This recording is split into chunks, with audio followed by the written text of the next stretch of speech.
सभी जानते हैं कि इस दिवाली पर भूल भुलैया 3 आने वाली है और इस बार इस पर में विद्या बालन को भी कास्ट किया गया है। तो यहाँ पर सोचने वाली बात दोस्तों ये है कि क्या ये फिल्म भूल भुलैया 2 से ही कंटिन्यू होगी या फिर एक नई स्टोरी यहाँ से शुरू हो जाएगी। लेकिन अगर आपने भूल भुलैया 2 को अच्छे से देखा होगा तो आपको ये जरूर पता होगा कि इस फिल्म में काफी सारे ऐसे सवाल है जिनके जवाब मिलना ना अभी भी बाकी है, यानी कि हमें आंसर नहीं किए गए हैं। जैसे कि सबसे पहले तो क्या रीत की सिस्टर की शादी होगी, क्योंकि हम सब जानते हैं कि रीत ने अपनी सिस्टर की शादी हो इसलिए ही ये सारा नाटक किया था।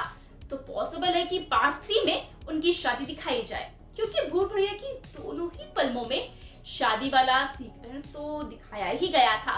साथ ही दूसरा क्वेश्चन तो दोस्तों यहाँ पर ये है कि क्या रूहान और रीत की शादी के लिए सब लोग मान जाएंगे, क्योंकि इन दोनों ने मिलकर इतना बड़ा नाटक किया था, झूठ बोला था और साथ ही उनकी वजह से ही मंजुलिका उस कमरे से बाहर आई थी। और अगर उनकी शादी होती भी है तो क्या इस बार हमें रूहान की फैमिली देखने को मिलेगी, और क्या उसकी फैमिली का हिस्सा ही विद्या बालन का कैरेक्टर होगा। बहुत सारे सवाल है। और अगर पर मेकर्स नॉस्टैल्जिया वाली फीलिंग लाना चाहते हैं तो फिर ये भी हो सकता है दोस्तों कि विद्या बालन का ये कैरेक्टर रूहान से कनेक्टेड होगा, लेकिन साथ ही ये कैरेक्टर ओरिजिनल मूवी यानी कि जो पहले आई थी भूल भुलैया वही वाला होगा। और अगर ऐसा होता है तो जब विद्या का कैरेक्टर फिर से ऐसी हवेली और ब्लैक मैजिक वाली जगह पर आएगा तो कहीं उसकी पुरानी बीमारी ट्रिगर ना हो जाए।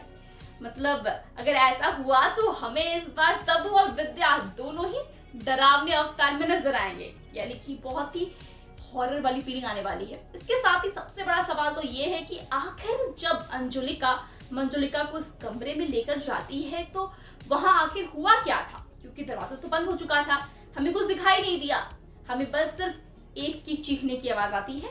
लेकिन वो चीख किसकी थी ये हमें पता ही नहीं है, मंजुलिका की थी या फिर अंजुलिका की थी ये हम नहीं जानते हैं, क्योंकि मंजुलिका ब्लैक मैजिक करने में काफी एक्सपर्ट थी। तो पॉसिबल है कि उसने अंजुलिका से अपना ब्लैक मैजिक वापस ले लिया हो, या फिर कुछ और भी हो सकता है।